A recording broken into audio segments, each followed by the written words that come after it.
성령으로 시작하게 하신 우리의 신앙생활이 육체의 일들과 육체의 생각들로 공고함과 질고를 지고 가는 때들이 너무도 많습니다. 어리석은 갈라디아 사람들을 지적하던 그 말씀이 오늘 우리를 향한 말씀이며, 저들에게 깨달음을 주시는 그 말씀이 오늘 우리가 들어야 될 말씀입니다. 주의 말씀이 들리게 하시고, 그리고 우리를 돌보시는 의인의 믿음을 인정하시며 그 믿음대로 구원과 인자를 베푸시는 하나님을 깊이 깨닫게 되는 시간이 되게 해 주시옵소서. 필리핀의 선교사님들, 그리고 선교 현지의 그 필리핀 원주민들, 저들에게도 동일한 은혜가 임하기를 간절히 원합니다. 그들에게 지워져 있는 선교라는 이 사역 자체가 감당할 수 없는 짐이 되고 하나님을 보지 못할 정도의 근심과 염려가 되지 아니하도록 때를 따라 돕는 은혜를 보게 하시고, 저들이 사역을 위하여 주님을 우러러 볼 때에 필요한 자원과 도우는 손길과 저들이 하고 있는 일이 옳은 것임을 확인할 수 있는 에베네셀의 은혜를 베풀어 주시옵소서. 하나님이여, 이 시간에도 주님의 말씀 앞에 앉은 모든 교인들을 불쌍히 여기셔서 저들의 마음의 짐들, 삶의 짐들, 염려와 근심, 그리고 겪고 있는 시험, 이 모든 것의 뿌리를 보게 하시며 그럼에도 불구하고 변함없는 하나님의 은혜와 사랑을 보게 해 주시옵소서. 예수 그리스도의 이름으로 간절히 기도드리옵니다. 아멘.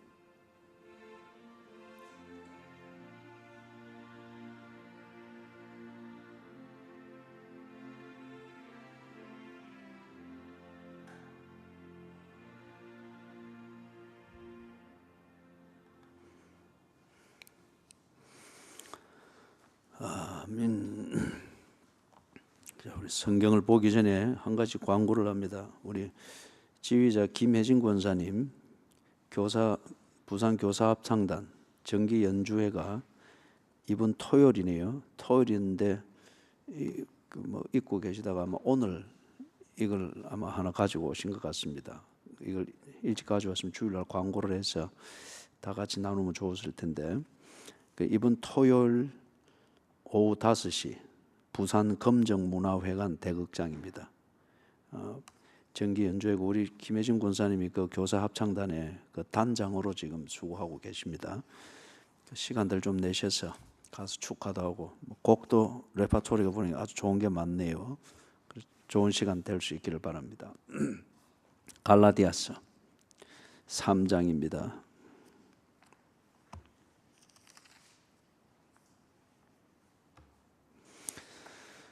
갈라디아서 3장 1절에서부터 14절까지입니다.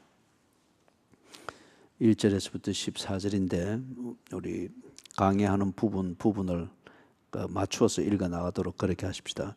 1절에서부터 4절까지 먼저 읽겠습니다. 어리석도다 갈라디아 사람들아, 예수 그리스도께서 십자가에 못 박히신 것이 너희 눈앞에 밝히 보이거늘 누가 너희를 꾀드냐? 내가 너희에게서 다만 이것을 알려 하노니 너희가 성령을 받은 것이 율법의 행위로냐 혹은 듣고 믿음으로냐? 너희가 이같이 어리석으냐? 성령으로 시작하였다가 이제는 육체로 마치겠느냐? 너희가 이같이 많은 괴로움을 헛되이 받았느냐? 과연 헛되냐? 이제 갈라디아 이 교회 교인들에게 그들의 문제를 두고서 바울이 한 소리 지금 일침을 가합니다. 너무 이게 답답할 때, 그죠? 뻔한 일을 두고서 그게 아니다라고 하든지, 아니면은 너무 뻔한데 그게 맞다고 하면서 엉뚱한 짓을 해서 넘어가든지 이럴 때에 참 답답하잖아요. 그죠? 달리 무슨 말을 할 게 없잖아요. 말을 할 게. 이제 억장이 무너지니까 그럴 수 있겠죠. 그래서 지금 3장 1절에서부터 14절에 하는 말의 내용은 지금 바울의 그런 심정입니다. 그런 심정. 그래서 어리석도다 갈라디아 사람들아. 이게 참 너희들 하는 거 보니 참 억장이 무너진다. 이 말도 안 되는 걸 가지고 너희들이 그리 하니까 이거 뭐라 어떻게 설명을 해야 되겠노? 지금 그런 심정이에요. 어리석도다 갈라디아 사람들아, 왜 그런가? 예수 그리스도께서 십자가에 못 박히신 것이 너희 눈앞에 밝히 보이거늘 이 다 봤지 않습니까? 그죠?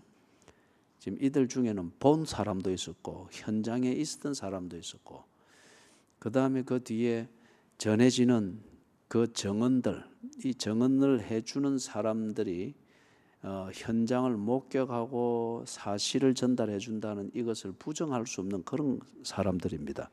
그렇기 때문에 그리스도께서 십자가에 못 박히신 것이 너희 눈앞에 밝히 보이거든. 이 부정할 수 없는 사실이고 보기도 했고 그렇게 했는데, 그런데 이 지금 예수 그리스도의 십자가의 복음을 안 믿으려고 한단 말이에요. 그게 온전하지 않다라고 하면서 거기에 뭐가 더해져야 되는 것처럼, 특별히 그 유대교 개종자들, 그들이 십자가는 부족하니까 거기에 유대교적 어떤 율법적 행위를 더 더해야 되고 의식을 더해야 된다, 이런 식을 하니까 그게 아주 솔깃하단 말이에요. 그래서 이래 사슬 넘어가는 겁니다. 그러다 보니까 예수 그리스도의 십자가의 복음을 썩썩 이렇게 부정을 하는 겁니다. 그러니까 참 너가 어리석다. 그래 하면서 그 1절 하반절엔 누가 너희를 꾀더냐. 이 말은 너가 지금 그게 신앙이답시고 뭐 이래 샀는데 너 속은 거다. 어찌 그리 빙신처럼 속아 그런 어리석은 짓을 하면서 그게 신앙인 것처럼 어깨 힘주잡고 오히려 예수 그리스도의 복음을 욕되게 하고 부정하게 만드느냐. 눈으로 분명히 보았고 그게 많은 사람들이 증언을 하고 그걸 믿고 다들 지금 이게 복음이 확산되고 있는데 어찌 너희들이 전 거꾸로 가느냐. 너희들이 그렇게 생각하고 그런 입장을 가지는 것은 신앙이 좋은 게 아니고 속은 거다. 그 슬쩍 와서 그렇게 꿰는 말에 어찌 그리 속아 넘어가노. 그죠? 그 이야기예요. 신천지로 넘어가기 전에는 다 뭐 그런 사람들이 신천지에 대해서 막 강력하게 이래서도 자기의 아픈 사정을 이렇게 건드려주고 좀 어렵다고 하는 거, 이거 다 말을 맞춘 겁니다. 그런 사람들이. 그래서 슬쩍 가서 그래 뭘 어려운 거 건드려주고 그러면서 위로해주고, 저기 가면 말씀을 딱딱 쪼개는 데가 있는데 그거 건드려주면 그냥 재빠르게 넘어가는 거예요. 그게 옳아서가 아니고, 옳아서 옳기 때문에 판단이 돼서 그런 것이 아니고, 내 아픈 부분을, 그죠? 아픈 부분, 아쉬운 부분을 기가 막히게 탁 건드려 준단 말이에요. 그러니까 그게 감정적 감동이 되어 가지고 무조건 옳다 하는 겁니다. 그러면서 교회를 떠나고 복음을 떠나고 오직 신천지를 위해서, 그걸 뭐라 말을 해야 되겠습니까? 앉혀놓고 선은 이렇고 후는 이렇고 복음은 이고, 이게 예의가 되겠어요? 그 참 어리석도다. 네가 그리 하는 건 속은 거다. 그럴 때에 사람들이 막 성질을 내죠. 그래서 2절의 이하에서 바울이 차근차근 좀 설명을 합니다. 그런데 2절에서부터 4절의 내용도 바울이 너무 이게 답답한 거예요. 그래서 어떻게 보면은 이게 참 이해하기 어렵습니다. 감정이 격해지거나 아주 억장이 무너진 상태에서 그래도 정신을 차리고 알아듣게 조곤조곤 이야기를 하면 이게 처음에는 말이 줄이 안 잡히잖아요. 그죠? 말이 푹푹 뛰기도 하고 그렇잖아요.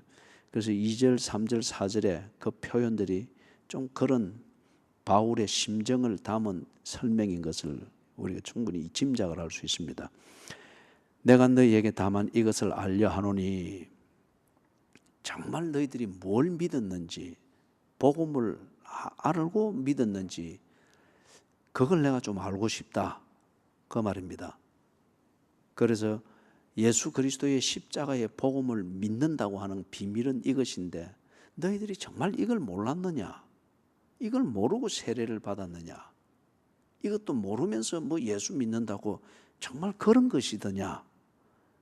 그러면서 이 복음을, 예수 그리스도를 구세주로 하게 되는 이 비밀이 무엇인가에 대해서 성령을 가지고 그 얘기를 하는 겁니다. 다만 이것을 알려고 하노니 너희가 성령을 받은 것이 율법의 행위로냐 혹은 듣고 믿음으로냐? 네가 완전했기 때문에 성령이 네게 임했고 성령이 하시는 일을 네가 고백하고 그렇게 믿게 되었느냐? 그게 율법을 잘 지켜서 유대교에서 말하는 대로 그런 식으로 율법을 잘 지키기 때문에 성령이 네게 임했고 하나님을 믿게 되었고 그런 것이더냐? 지금 그걸 묻는 겁니다. 율법의 행위로냐 혹은 듣고 믿음으로냐? 이 듣고 믿음으로는 예수 그리스도의 십자가의 죽으심, 그게 내 죄를 사하기 위한 대속물로 죽었고 그걸 인정하고 자기를 내려놓고 그것을 영접하게 될 때에 하나님의 자녀가 된다는 거죠. 하나님의 자녀가 될 때에 거듭난다고 하잖아요. 거듭난 사람에게 성령이 임한다는 겁니다. 그죠? 성령이 임한다. 그게 듣고 믿음으로냐? 성령 받은 것이 듣고 믿음으로냐? 그걸 지금 묻는 겁니다. 이 사람들이 이리 하는 걸 보니까 세례 받는 가장 기본 조건인 이 문제가 전혀 거짓으로 고백한 결과가 된다는 거예요. 이 갈라디아 사람들이 이 처신하는 걸 보니. 그래 이걸 지금 물어보는 겁니다. 그러면 여기 성령을 받은 것, 이게 뭔가 뭐 은사를 하고 어떤 지금 그런 차원에서 이 얘기를 하는 게 아닙니다. 율법의 행위로냐 혹은 듣고 믿음으로냐 이렇게 묻는 것을 볼 때에 성령이 아니고는 복음을 들을 수도 없고 듣는 복음을 믿을 수도 없다는 거죠. 예? 성령이 아니고는. 그러면 예수님께서 요한복음에서 여러분 퀴즈 내 준비하면서 봤죠. 예수님이 가시는 게 제자들에게 유익이라고 했지 않습니까? 그래서 왜 그게 유익이라고 했죠? 그렇죠. 당신이 가면은 보혜사가 올 것인데 예수님이 보여주고 설명해주고 한 것을 그들은 목격은 했지만 그 의미가 무엇인지는 모릅니다. 그죠? 그 사실은 경험하고 있지만 그게 어떤 의미를 가지는지 이거는 모르는 거예요. 못 깨닫는 거예요. 그래서 보면서도 예수 앞에서 전혀 엉뚱한 짓들만 했잖아요. 그래서 예수님이 내가 가는 것이 너희들에게 유익이니라. 이 말은 보혜사가 오시면은 죄에 대하여, 의에 대하여, 심판에 대하여 네게 증거할 것이다. 그리고 그 보혜사가 증거하는 것은 나에 대해서 증거할 것이다. 예수가 누구이시며 그분이 무엇을 하셨는지, 그게 어떤 의미가 있는 것인지 비로소 너희들이 깨닫게 될 것이다. 그렇기 때문에 예수가 가는 것이 그들에게 유익이라고 그렇게 한 겁니다. 그러면 이 말이 무슨 말이죠?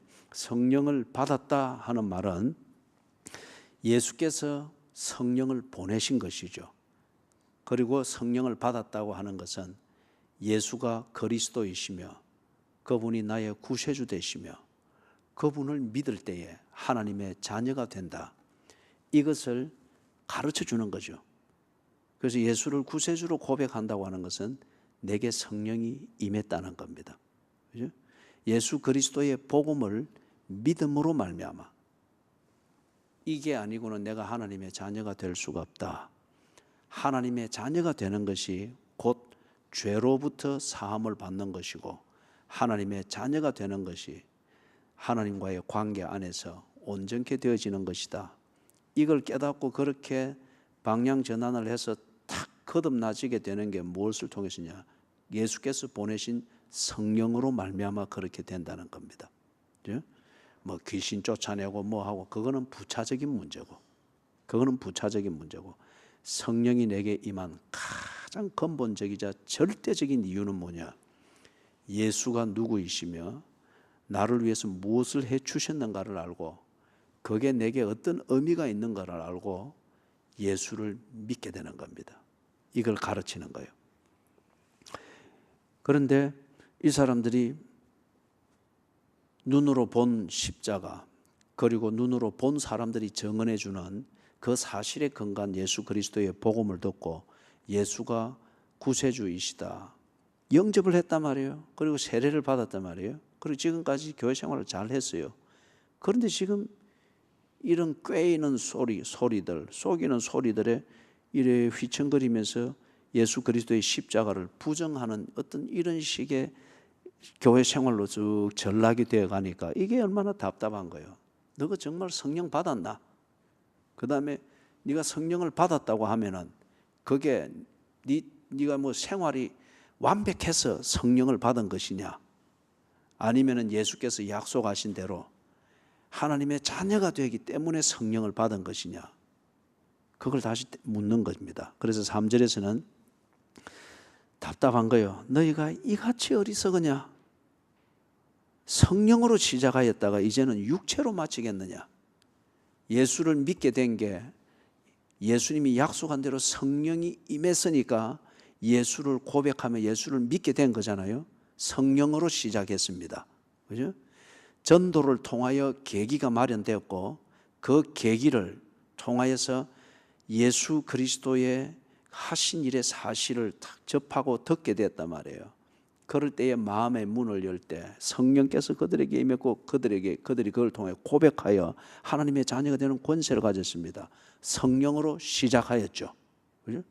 그런데 중간에 뭐 권태기가 왔든지 뭐 자기들이 원하는 방식의 부흥이 안 됐든지 안 하면은 자기들이 기대했던 대로는 안 되고 자꾸 핍박만 오고 그런 반면에 뭔가 좀 새로 들어오는 유대교 출신 그리스도인들은 뭔가 신비감이 있고 색다른 분위기가 있으니까 설 그쪽에 이래 꼬이는 대로 넘어간 거예요. 뭐 우리 상황에서는 극단적으로 말하면 신천지로 떡 넘어간 거예요. 그러니까 이제는 육체로 마치려 하느냐? 그리 한 게 성령이 시켜서 그런 겁니까? 아니잖아요. 어느 때 어떤 계기가 돼서 진눈에 콩깍지가 씌었고 영혼에 지방간이 끼어버린 거예요. 그러니까 자기가 하고 싶은 대로 하고자 하는 겁니다. 자기가 하고 싶은 대로. 여전히 이번 명분을 말합니다. 더 은혜를 갈망한다. 교회가 부흥되기를 원한다. 또는 뭐 더 깊은 헌신을 원한다. 이번 명분을 말합니다. 그럴싸합니다. 그런데 이미 성령의 소욕을 쫓지 아니합니다. 육체를 쫓아서 그래 갑니다. 그러다 보니 성령으로 시작하였다가 이제는 육체로 마치겠느냐? 여러분 이걸 우리 모두 다 가슴에 딱 새기도록 하십시다. 타락할 때 절대 그게 잘못된 줄 모릅니다. 딱 기회로 보이고 다 하나님의 은혜로 자기 생각이 다 그게 하나님의 은혜로 여겨지고 기회로 여겨집니다. 타락의 순간이 다 그렇습니다. 그리고 그 다음에는 뭐 아무 문제가 안 돼요. 사탄은 그때부터 팔짱 딱 끼고 있어도 저절로 타락해서 망합니다. 왜냐하면 타락은 중독성이 있기 때문에 이 중독성이 잘 되고 잘못되고 있다 이런 판단할 감각을 잃어버리는 게 중독성이죠. 그죠? 이걸 우리가 꼭 가슴에 새겨야 됩니다. 성령으로 시작하였다가 이제는 육체로 마치려 하느냐? 성령을 통하여서 예수 그리스도의 십자가의 복음을 깨닫고 그것을 고백하며 그 중심으로 살았다고 하면은 늘 그 중심으로 생각해야 합니다. 그럴 때에 권태기도 오고 힘든 것도 있고 재미없는 때들이 막 있고 막 그래요. 원래 그런 거잖아요. 그죠? 목적을 향해서 가는 길이기 때문에 잔길이나 다른 길로 가는 재미가 없으니까 다 한 길로만 가니까 이거 장애가 있어도 못 피하고 산사태 나도 못 피하고 그러면 기다려야 했다고 뭐 이런 식의 목적이 정해져 있기 때문에 가는 길이 한 길이니까 재미가 없습니다. 그럴 때에 이렇게 저렇게 꼬드기는 소리들 거기에 내 생각을 딱 코드를 맞추면은 모든 것은 합리화됩니다. 모든 것은 합리화돼요. 그런데 그 합리화를 시킬 때 무서운 거는 그게 하나님의 은혜라고 스스로 자부한단 말이에요. 그죠? 지금 그래서 이 바울이 얼마나 이걸 보는 게 답답해요. 이같이 어리석으냐? 성령으로 시작하였다가 이제는 육체로 마치겠느냐? 4절에서 너희가 이같이 많은 괴로움을 헛되이 받았느냐? 과연 헛되냐? 이 초대교회 당시에 이 예수를 믿는다고 하는 게 보통 일이 아니었잖아요. 그죠? 유대인들은 유대교로부터 축출을 당하고, 출교당하면은 이 경찰 보호권이 없어요. 출교를 당하고, 이방인들 같은 경우에는 그 이방인들의 이 갈라디아 지방이면은 헬라 문화든지, 그 다음에 거기서 좀 더 나가면은 거기 소아시아 지방에는 에베소든지 이런 데는 헬라 방식의 신을 섬기는 게 있잖아요. 그 신을 섬기는 그 종교를 중심으로 해서 그 도시의 문화가 다 형성되기 때문에 그게 얼마나 재밌는지 모르죠. 그 문화 안에서 생계, 그 다음에 인맥, 오락, 그 다음에 뭐 교육, 이게 다 이루어지는데, 그래서 예를 들면 에베소 같은 데는 아데미 여신을 섬기는 이 종교가 중심이니까 아주 자유분방하고 그걸 아주 종교적인 신비감을 가지면서 성적 즐거움을 아주 이 뭡니까 뭐 지금 같으면 애들 전자게임 하듯이 그렇게 편리하게 그렇게 성적 오락, 그걸 오락 삼아서 하고 그리 하는데, 그런 이방인들이 나사렛 예수를 믿게 된다 이러면은 그 모든 문화권에서 단절돼 버리는 거예요. 단절돼 버리고 저들을 죄악시하게 되어지니까 그 절대 다수의 세력이 이 소수의 예수 믿게 된 자들을 공격하는 겁니다. 이건 이제 위험에 완전히 노출돼 버리는 거죠. 그게 너희가 이같이 많은 괴로움을 헛되이 받았느냐, 그죠? 그래 하면서 지금까지 그렇게 지내왔는데 이 뭐 말도 안 되는 이 좀 신비감을 가지고서 명분을 그럴싸하게 살려서 이렇게 꼬드기는 소리에 휘딱 넘어가 가지고 그 모든 고난을 당하면서 그리스도를 영접하고 초대교회 교인으로서 그렇게 해나가는 이걸 다 헛된 것으로 스스로 만들어 버린단 말이에요. 우리의 사정을 좀 돌아보게 만듭니다. 교인들이 힘들 때 잘하십시오. 힘들 때 잘하십시오. 순금이 나오는 그 직전의 순간은 정말 뜨거운 열이 가열되는 용광로 속에 있는 때입니다. 그거 견디고 나면은 순금이 졸졸졸졸 흘러나와요. 순금이. 잘하십시오. 여러분에게 이게 기회입니다. 기회. 누구도 갖지 못하는 기회. 정금같이 나오는 그 순간을 맞이하는 그 여명기와 같은 기회예요.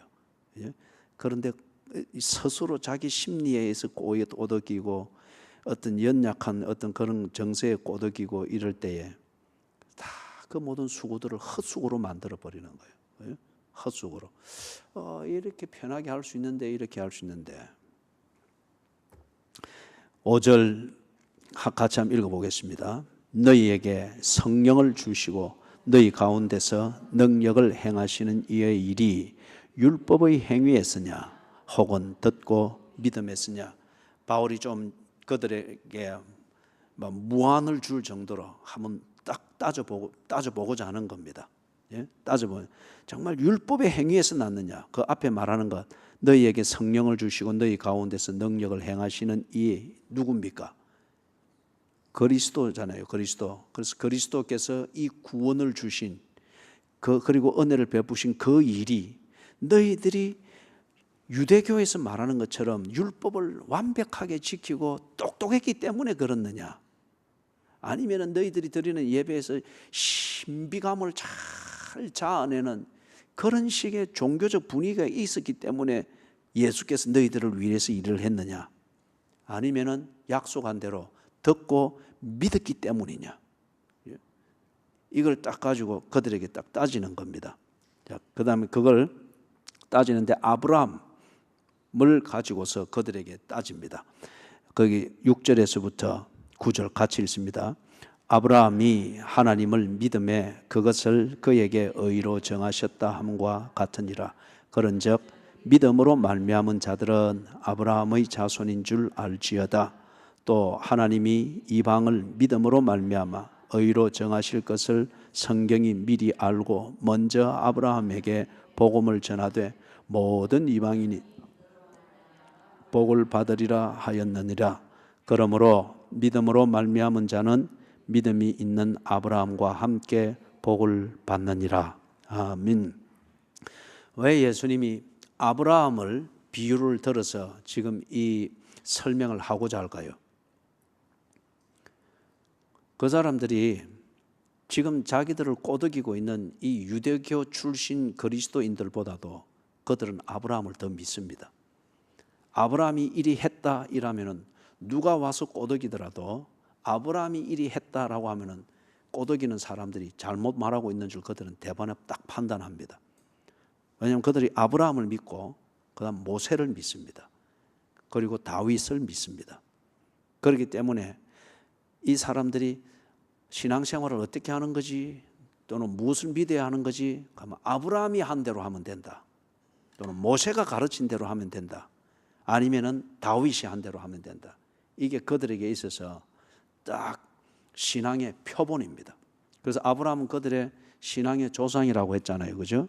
이제 이방인들일지라도 믿음으로는 아브라함을 그들의 조상으로, 믿음의 조상으로 그래 하니까. 그래서 이제 아브라함이 어떻게 했느냐 이걸 바울이 설명을 해주는 겁니다.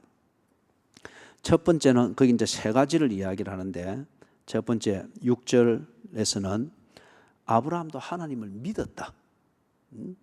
하나님이 하는 말씀의 내용을 믿었고 하나님의 명령을 믿었다. 믿고 그대로 한 것이다.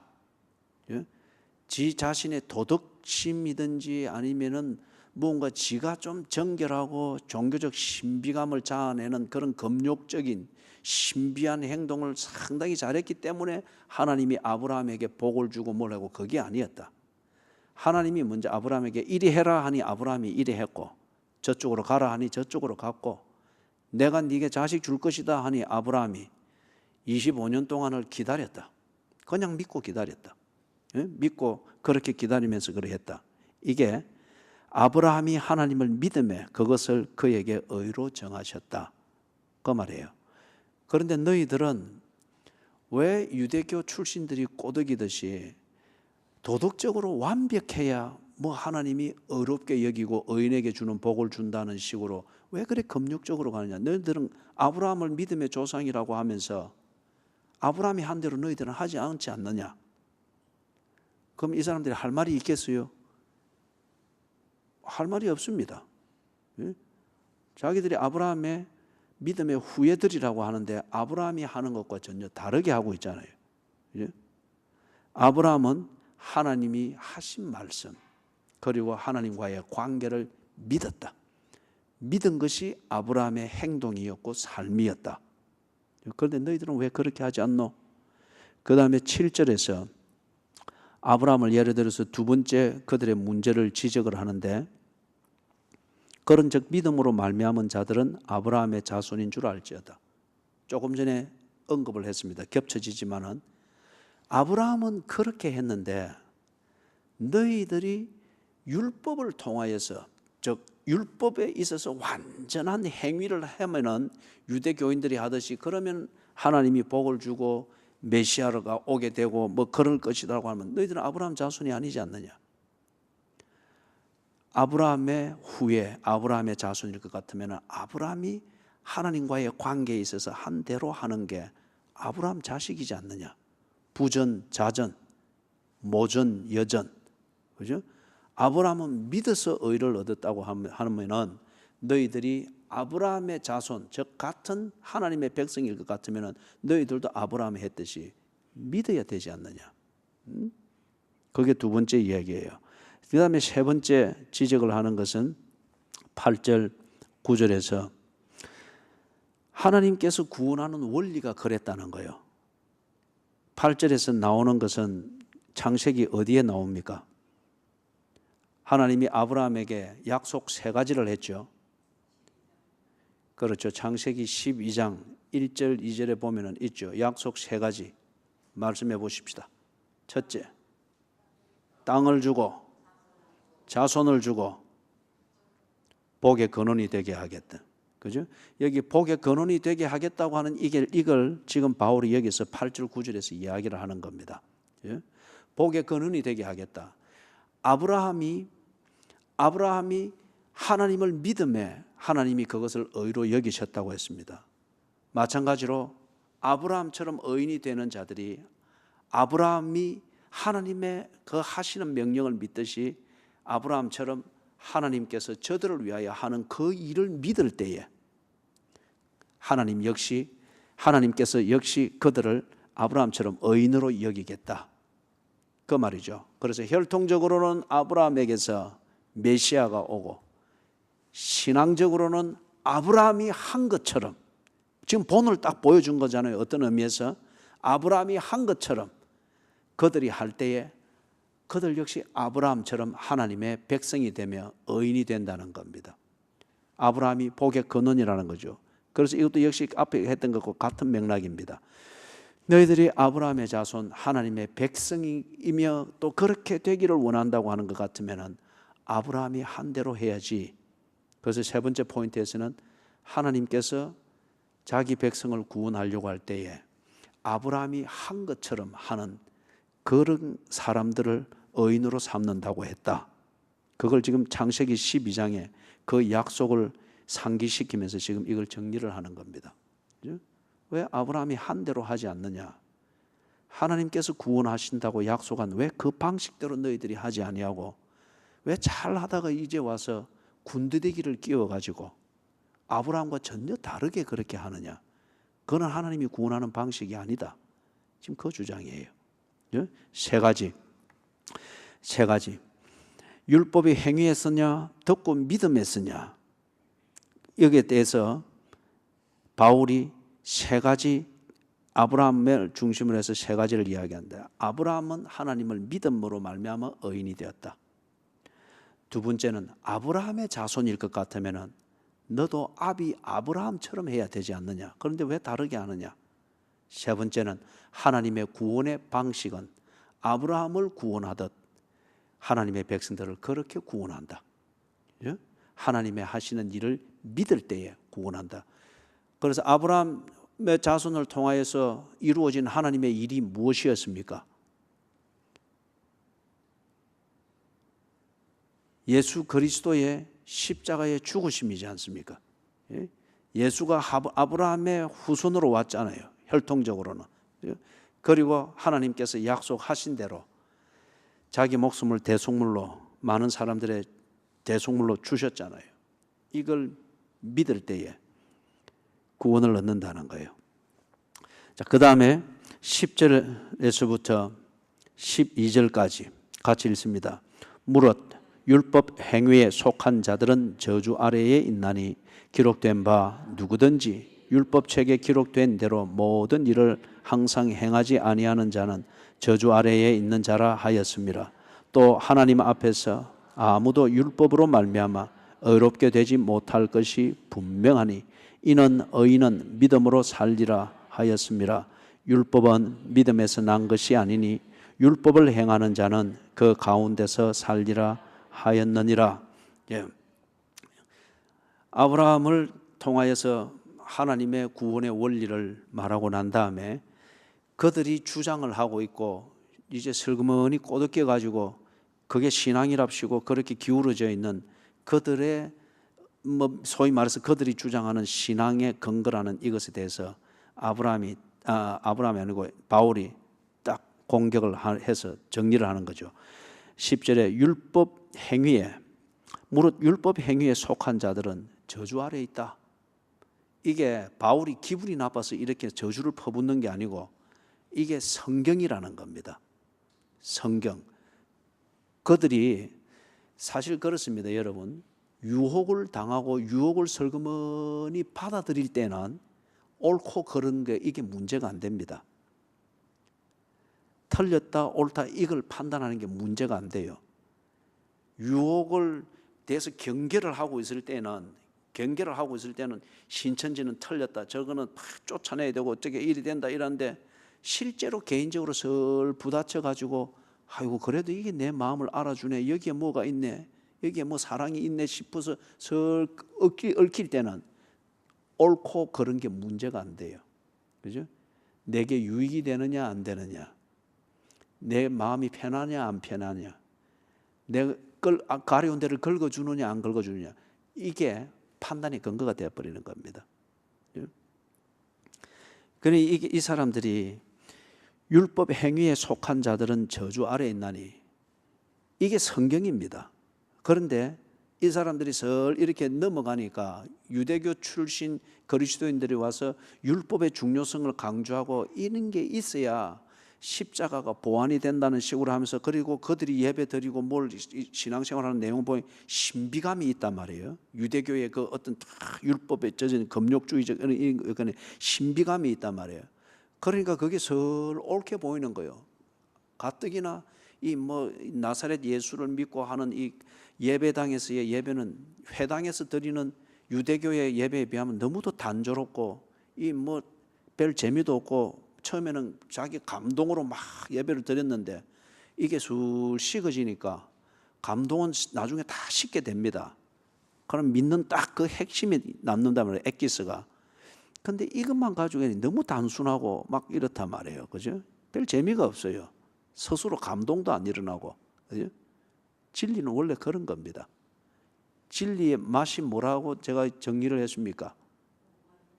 진리는 몸이 건조합니다. 진리가 특별한 맛을 가지면은 그거는 진리가 안 됩니다. 진리는 세상에 맛들어 있는 인간들에게는 몸이 건조합니다. 그래서 진리를 다 접하고 진리에 내 체질이 맞추어 나가는 그 과정은 때로 굉장히 권태기를 느끼고 몸이 건조하고 맛이 없기 때문에, 또는 재미가 없기 때문에 아이고 이런 게 뭐 힐링이 되나 이러면서 이게 대해서 스스로 의혹을 가지게 되는 거예요. 그게 자기 스스로 만들게 되는 시험의 과정이죠. 그래 이제 이 사람들이 그게 옳고 그런 거는 더 이상 문제가 안 되는 거예요. 이게 내한테 재미를 주느냐, 뭐 소위 우리 표현으로 말하면 힐링을 주느냐, 뭐 사람들이 흔히 말하는 부흥을 가져다 줄 대안이 되느냐, 어떤 이런 것에 대한 매력적인 포인트가 보이면 그냥 무조건 옳다 하는 거예요. 그게 옳아서 옳은 거죠. 옳은 거 아니잖아요. 편이 된다는 거죠. 그죠? 동조 세력이 되어버린 거예요. 그에 대해서 바울이 정신 차리라! 저주의 문제다. 어떤 그런 재미있던 그런 우선 좀 재밌게 해주는 그런 맛을 찾아서 경망스럽게 그렇게 되었느냐 갈라디아 사람들아. 저주의 문제다. 저주의 문제. 율법 행위에 속한 자들은 저주 아래에 있나니, 이 분명한 증거가 뭡니까? 그들이 율법의 이름으로 예수를 죽였지 않습니까? 예? 율법의 이름으로 하나님을 거부했지 않습니까? 하나님이 안식일의 주인임에도 불구하고 안식일에 하나님이 그들의 율법의 기준에서 볼 때 일을 한다고 하여서 그게 결정적 전개가 됐잖아요. 빌미가 돼서 신성 모독죄로서 죽였잖아요. 하나님을 죽인 자들이 어찌 저주를 안 받겠어요? 예? 율법 행위에 속한 자들은 저주 아래에 있나니, 율법을 통하여서 내가 구원을 얻어서 완벽해지려고 하나? 율법을 완벽히 지킬 사람이 누가 있어요? 자, 한번 정직하게 딱 우리 손을 들어서 고백을 해봅니다. 이 대답에, 질문에 대답을 해보십시오. 오늘 하루 종일 한 8시간밖에 안 돼요. 그죠? 하루 활동을 하면서 내 양심에 가책이 되는 것을 한 가지도 하지 않았다는 사람, 손을 들어 보십시오.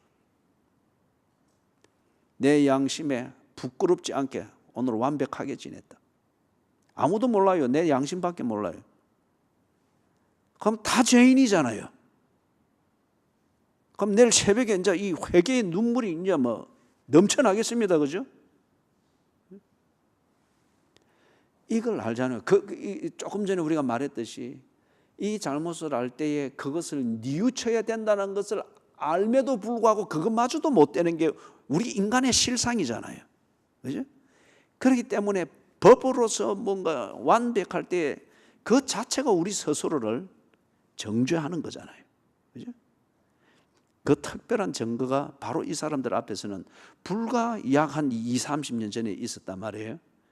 율법의 이름으로, 자기들도 못 지키는 그 율법의 이름으로 하나님이신 예수를 죽였습니다. 저주받아 마땅하죠. 저주의 문제라는 거죠.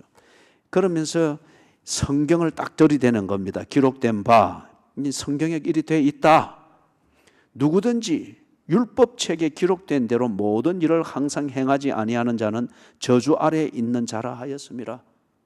무슨 말인지 이해가 되죠? 그죠?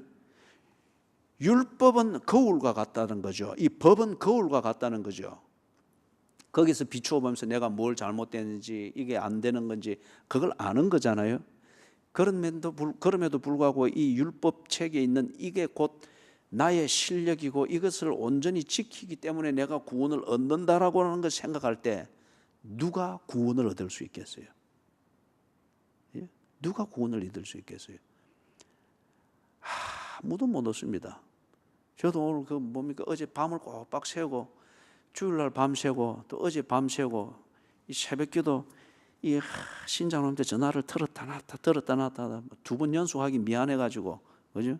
놓고 이제 찬물에 머리 감고 그리고 정신이 들더라고요. 그런데 연정 원사님이 자리를 따뜻하게 해놓으니까 앉아서 기도한다고 있으니 나도 모르게 잠에 떨어져 버린 거예요. 그게 뭐 우리끼리야 뭐 그게 죄가 되겠습니까? 그런데 하나님 앞에서는 그게 얼마나 불경스럽느냐 말이죠. 그죠? 그리고 하나님 앞에 그게 얼마나 생색내는 거냐 말이에요. 율법책에 기록된 대로 해야 구원 얻는다 말하지만은 지킬 수 있는 사람이, 인간이 아무도 없습니다. 그거에 스스로, 자기 스스로를 저주로 빠뜨리는 거잖아요. 그죠? 저주로 빠뜨리는 거잖아요. 지금 그걸 이 바울이, 그들이 왜 이걸 뻔히 알면서도 눈에 콩깍지가 끼니까 이런 성경도 안 보이고 그냥 지 마음대로 해석이 되는 거예요. 그래서 기록된 바, 누구든지 율법책에 기록된 대로 모든 일을 항상 행하지 아니하는 자는 저주 아래에 있는 자라 하였습니다. 네가 율법 하는데, 네가 오늘 하루를 지나는데 율법 정말 완벽하게 다 지켰나? 그 말이에요. 그럼 네 스스로 율법 아래서 네가 죄인이 된 거지 않느냐? 죄인이면 저주지 않느냐? 그 말과 같은 거죠.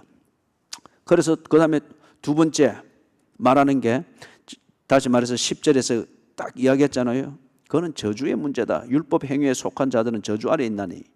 그 첫 번째 그거 증거로는 누구든지 율법책에 기록된 대로 그걸 말했고 10절 하반절에, 두 번째 바울이 또 제시하는 그 이유는 11절 하나님 앞에서, 그거 딱 줄을 치놓으십시오. 하나님 앞에서 아무도 율법으로 말미암아 어렵게 되지 못한다. 어렵게 된다, 어렵지 못하다, 누가 판단한다는 거예요? 하나님. 그 꼬드기는 신천지가 하는 것도 아니고, 그 사살 꼬셔대는 그 뭡니까, 의인인 척 하지만은 실제로는 시꺼먼 그 이리가 들어있는 김 집사, 이 집사, 박 집사가 하는 게 그게 거기서 의인이 되는 게 아니고, 누가 의인인지 아닌지 판단한다는 거예요? 하나님께서. 동조 세력을 얻었다고 해서, 그리고 내가 동조를 받는다고 해서 내가 지금 신앙생활 바로 하고 있고 의인이다, 절대 그리 착각해서는 안 돼요. 그죠? 절대 하나님 앞에서 아무도 율법으로 말미암아 어렵게 되지 못한다. 왜 그러느냐? 하나님은 의인이냐 아니냐를 판단하는 기준을 뭘 가지고 한다고 합니까? 11절 하반절에. 그렇죠. 의인은 믿음으로 말미암아 살리라. 하나님이 하시는 일을 믿는 것이 의라고 했지 않습니까? 그죠? 그게 의라고 했지 않습니까? 의인은 누가 의인이냐?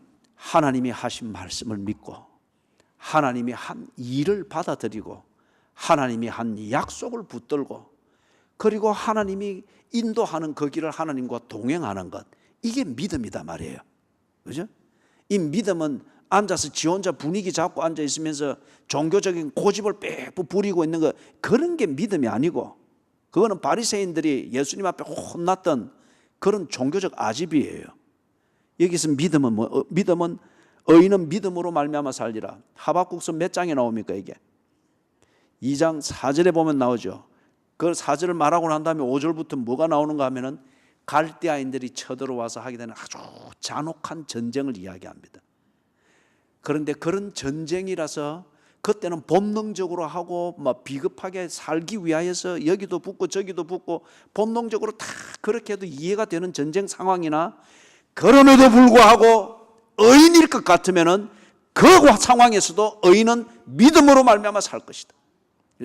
교회 종소리 들리면은 그 상황에서도 교회 종소리 들리면 참된 교회는 교회로 향할 것이다. 불경기라서 무슨 24시간을 뛰어야 겨우 입에 풀칠을 한다 그런 상황일지라도 의인은 주의를 지킬 것이다. 그게 믿음이기 때문에 그걸 지금 말한 거잖아요. 하박국서에서. 그래서 하나님께서 의인이냐 아니냐 판단하는 것은 네가 얼마나 완벽하고 깨끗하고 젠책하느냐 이거 보고 속는 게 아니다는 거죠. 내 말을 믿고 그 믿음 가지고 네 시간표를 짜고 행동을 다듬고 생각을 다듬고 그렇게 하는지 안 하는지 이것 보고 내가 판단할 것이다. 하나님 앞에서 의인이 판단된다는 거예요. 그래서 판단하는 기준은 믿음으로 사는지 안 사는지, 그렇죠? 믿음으로 사는지 안 사는지.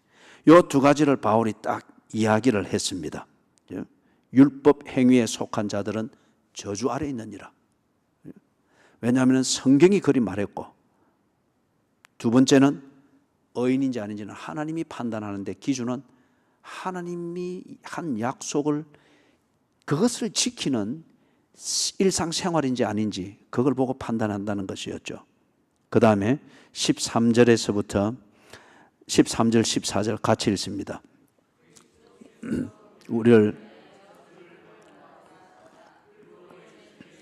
우리를 속량하셨으니 기록된 바 나무에 달린 자마다 저주 아래에 있는 자라 하였습니다.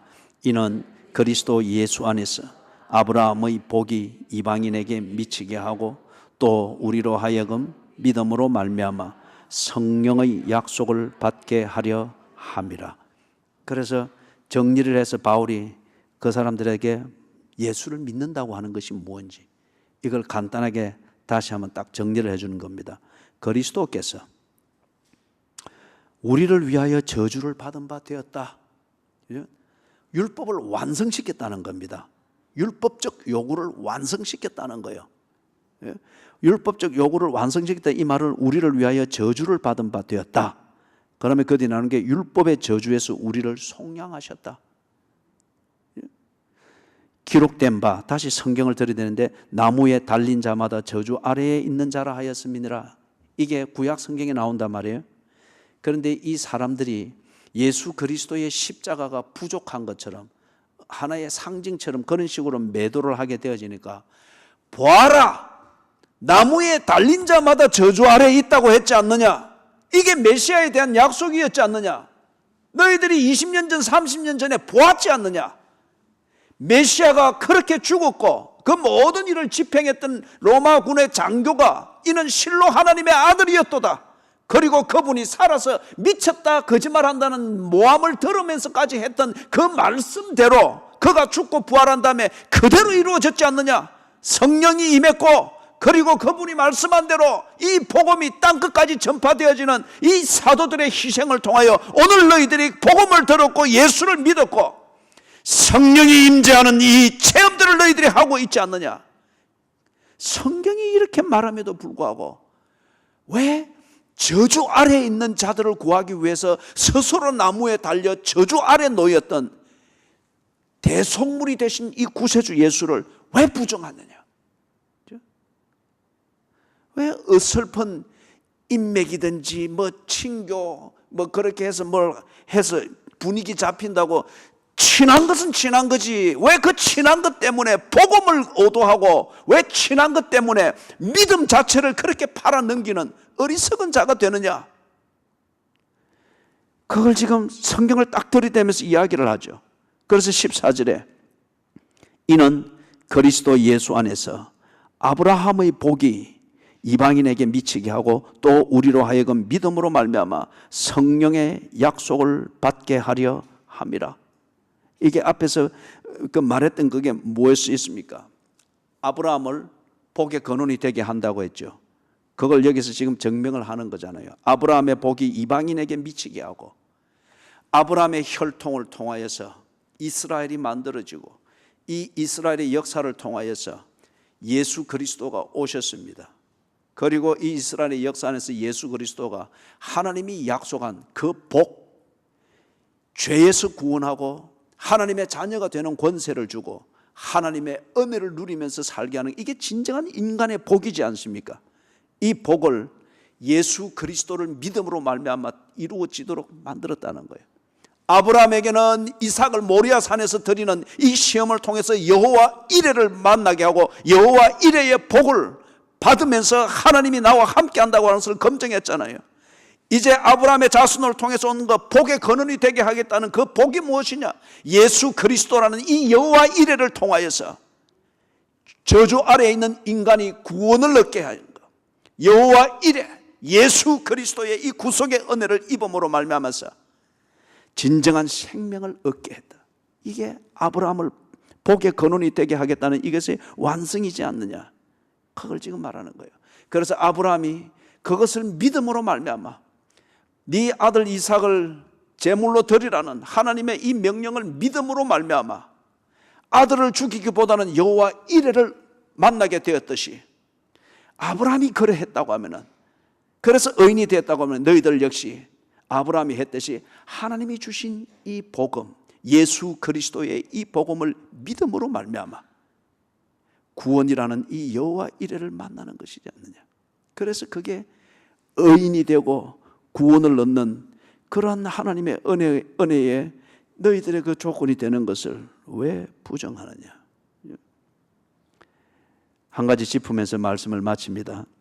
13절 하반절에 보니까 기록된 바 나무에 달린 자마다 저주 아래에 있는 자라 하였습니다. 그 다음에 1절로 돌아가 보면은 거기 뭐라고 되어 있습니까? 어리석도다 갈라디아 사람들아, 예수 그리스도께서 십자가에 못 박히신 것이 너희 눈앞에 밝히 보이거늘, 예수 그리스도께서 십자가에 못 박히신 것, 이게 지금 13절에서 성경을 인용하여 반복하고 있죠. 기록된 바 나무에 달린 자마다 저주 아래에 있는 자라 하였습니다. 예수 그리스도의 십자가에 못 박혀 죽으심은 그들을 죄에서 구원하고 저주에서 구원하는 데 있어서 완벽한 하나님의 일이었습니다. 이걸 사람 좀 친한 사람 생기고 아니면은 좀 유대교 출신으로 오니까 또 사람 한 명 붙잡아서 이리 교회 자리나 채울까 싶어서 또 친해지고, 그러니 입장 봐주고, 친해지는 것은 친해지는 건데 왜 복음을 팔아먹느냐 이거예요. 제가 자주 이 이야기를 했던 것 같은데, 자살 참 많이 하는 그 절벽에 자살 방지 요원들 한 두세 명이 배치돼서 늘 지켜보는데, 하나는 이 아주머니 한 명이 와가지고 더 분위기 잡고 앉아보고 영락없이 자살하러 온 거예요. 그래서 자살 방지원 남자 요원이 가서 옆에서 앉아가지고 힘들죠 하면서 이야기를 했는데, 한 3시간쯤 지난 다음에 둘이 손잡고 같이 뛰내렸답니다. 교제는 교제고 친교는 친교고 교회 부흥이니 무언이 가정을 어떻게 명분은 좋다 이거예요. 그 명분이 사실이 되는 게 좋습니다.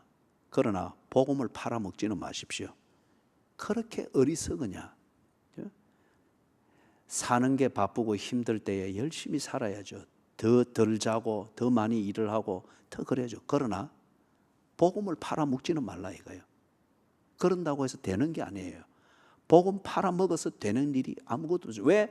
저주에서 구해냈는데 왜 저주 속으로 다시 꾸역꾸역 기어 들어가느냐 이거죠. 어리석도다 갈라디아 사람들이요. 이 탄식이 우리에게는 임하지 않아야하도록 해야 되겠습니다. 그래서 앞에서도 이야기했듯이 진리는 무미건조합니다. 우리가 너무 세상의 맛들에 중독이 되어 있기 때문에 상대적으로 진리가 무미건조하게 여겨집니다. 감동은 어느 단계가 되면 싹 다 빠져버립니다. 내가 믿는 그 엑기스만 딱 남습니다. 내 감정을 믿었으면 그 사람은 그때 아무것도 아니에요. 그냥 연기처럼 사라지고 없습니다. 하는 것도 뭐 아무것도 없어요.